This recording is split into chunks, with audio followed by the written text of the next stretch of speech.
राधे राधे, जय श्री कृष्णा। आज मैं श्रीमद् भागवत गीता का चौथा अध्याय का सीरियल नंबर 3 को पढ़ते हुए आगे बढ़ा रहा हूँ। हे अर्जुन, जो मेरे आविर्भाव तथा कर्मों की दिव्य प्रकृति को जानता है, वह इस शरीर को छोड़ने पर इस भौतिक संसार में पुनः जन्म नहीं लेता, अपितु मेरे सनातन धाम को प्राप्त होता है। छठे श्लोक में भगवान के दिव्य धाम से उनके अवतरण की व्याख्या हो चुकी है। जो मनुष्य भगवान के आविर्भाव के सत्य को समझ लेता है, वह इस भवय बंधन से मुक्त हो जाता है और इस शरीर को छोड़ते ही वह तुरंत भगवान के धाम को लौट जाता है। भवय बंधन से जीव की ऐसी मुक्ति सरल नहीं है।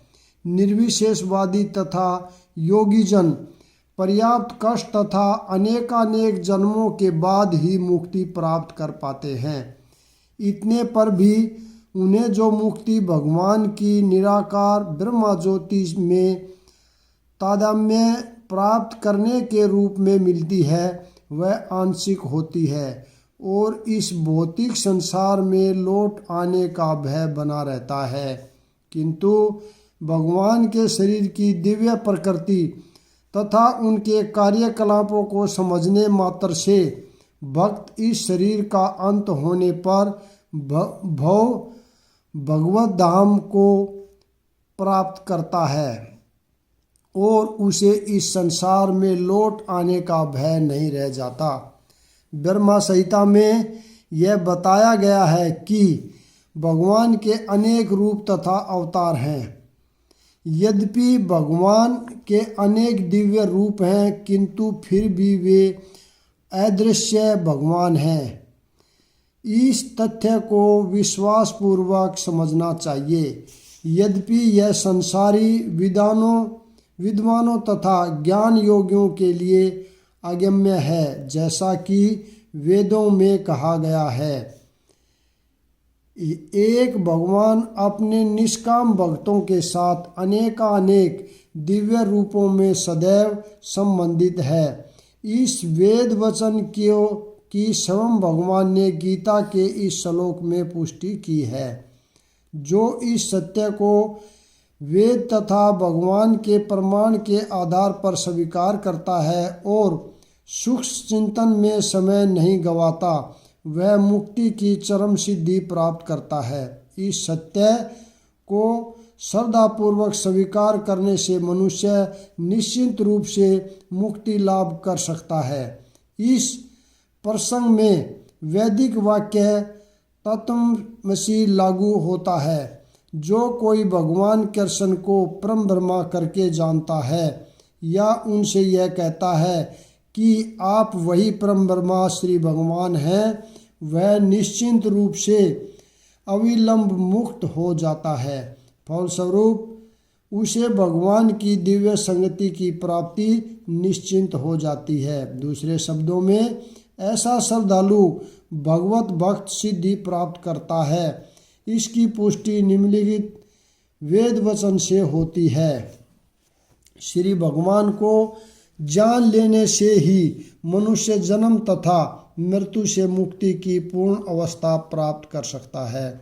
इस सिद्धि को प्राप्त करने का कोई अन्य विकल्प नहीं है। इसका कोई विकल्प नहीं है का अर्थ यही है कि जो कृष्ण को श्री भगवान के रूप में नहीं मानता, वह अवश्य ही तमोगुणी है और मधुपात्र को केवल बाहर से चाटकर या भगवत गीता की विद्यतापूर्ण संसारी विवेचना करके मोक्ष प्राप्त नहीं कर सकता। ऐसे सुख दार्शनिक भौतिक जगत में महत्वपूर्ण भूमिका निभाने वाले हो सकते हैं, किंतु वे मुक्ति के अधिकारी नहीं होते। ऐसे अभिमानी संसारी विद्वानों को भगवत भगत की आहुति कृपा की प्रतिष्ठा करनी पड़ती है। अतः मनुष्य को चाहिए कि श्रद्धा तथा ज्ञान के साथ कृष्ण भावनामृत का अनुशीलन करे और सिद्धि प्राप्त करने का यही उपाय है। इस संसार में दिव्य ज्ञान के समान कुछ भी उदात्त तथा शुद्ध नहीं है। ऐसा ज्ञान समस्त योग का परिपक्व फल है। जो श्रद्धालु दिव्य ज्ञान में समर्पित है, जिसने इंद्रियों को वश में कर लिया है, किंतु जो अज्ञानी तथा श्रद्धाहीन व्यक्ति शास्त्रों में संदेह करने का यही उपाय है।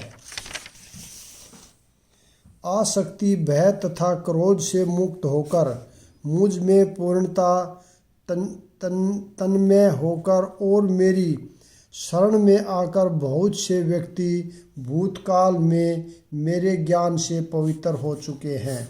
इस प्रकार से उन सबों ने मेरे प्रति दिव्य प्रेम को प्राप्त किया है। जैसा कि पहले कहा जा चुका है, विश्व में आसक्त व्यक्ति के लिए परम सत्य के स्वरूप को समझ पाना अत्यंत कठिन है।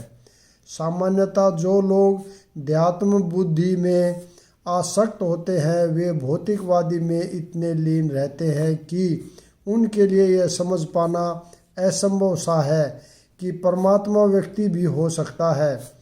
ऐसे भौतिकवादी व्यक्ति इसकी कल्पना तक नहीं कर पाते कि ऐसा भी दिव्य शरीर है जो नित्य तथा सच्ची आनंद है। भौतिकवादी धारणा के अनुसार शरीर नाशवान, अज्ञानमय तथा अत्यंत दुखमय होता है।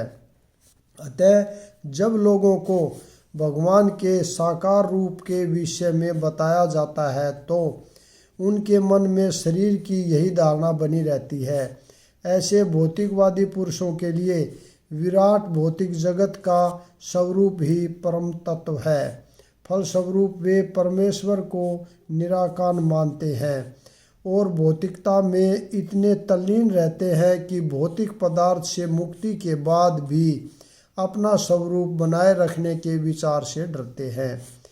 जब उन्हें यह बताया जाता है कि आध्यात्मिक जीवन भी व्यक्तिगत तथा साकार होता है, तो वे पुनः व्यक्ति बनने से भयभीत हो उठते हैं।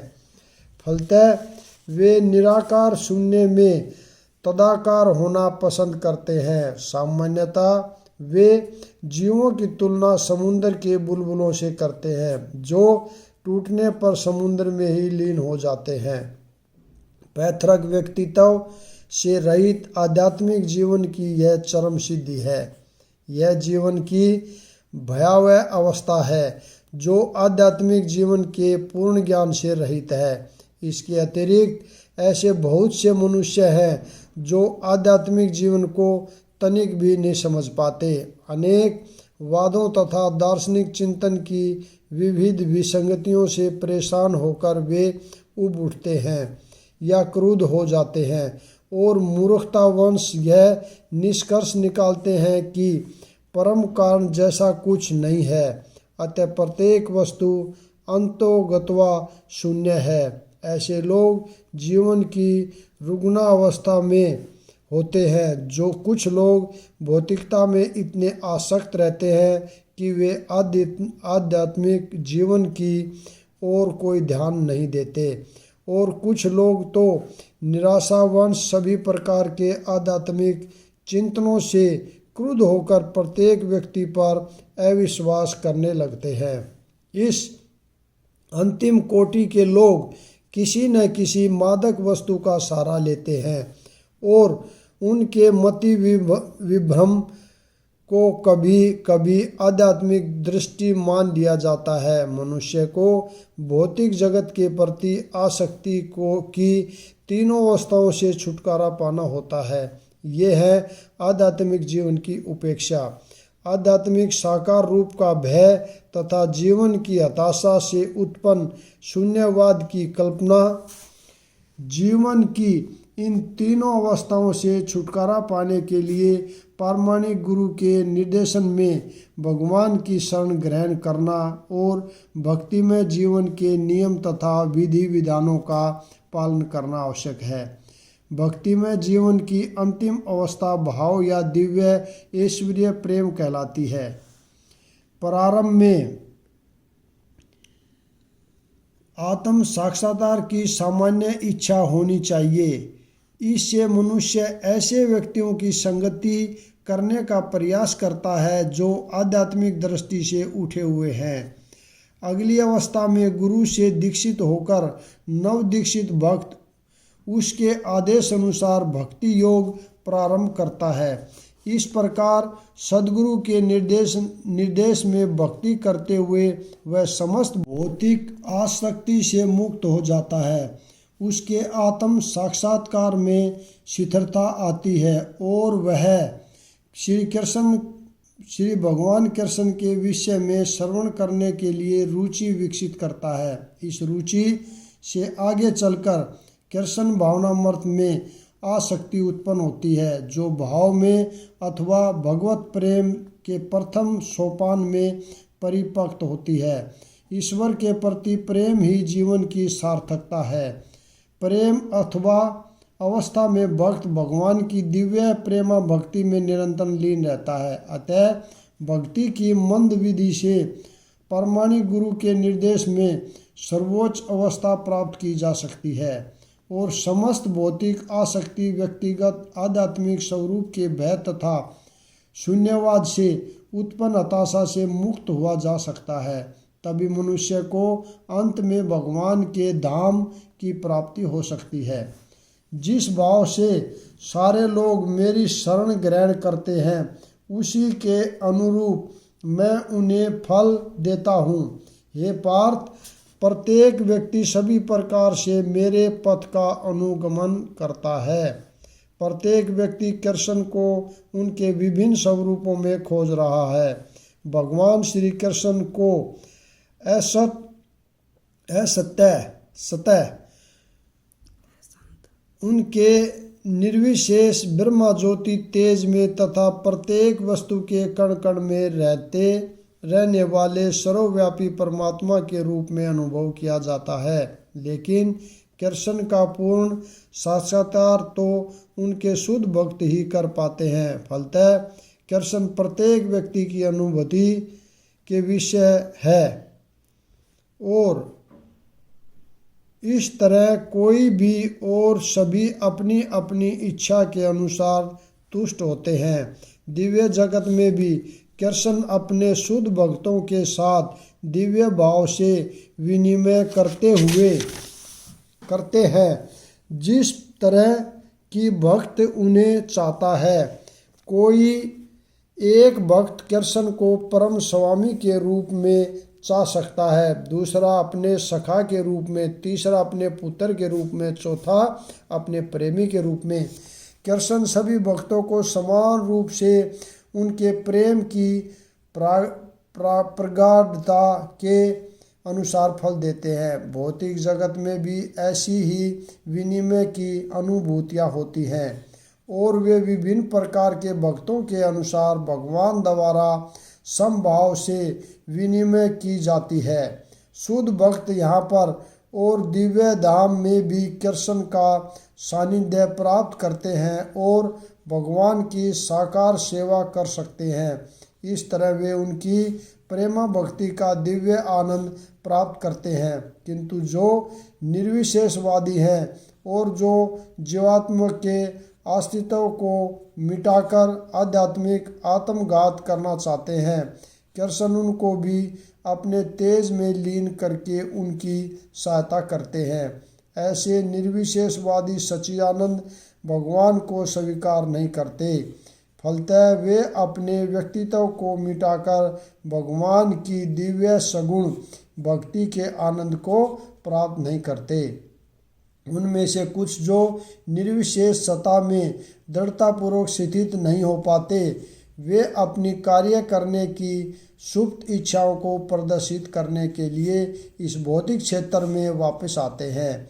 उन्हें वैकुंठ लोक में प्रवेश करने नहीं दिया जाता, किंतु उन्हें भौतिक लोक में कार्य करने का अवसर प्रदान किया जाता है। जो सकाम कर्मी हैं, भगवान उन्हें यज्ञेश्वर के रूप में उनके कर्मों का वांछित फल देते हैं। जो योगी है और योग शक्ति की खोज में रहते हैं, उन्हें योग शक्ति प्रदान करते हैं। दूसरे शब्दों में प्रत्येक व्यक्ति की सफलता भगवान की कृपा पर आश्रित रहती है और समस्त प्रकार की आध्यात्मिक विधियां एक ही पथ में सफलता की विभिन्न कोटियां हैं।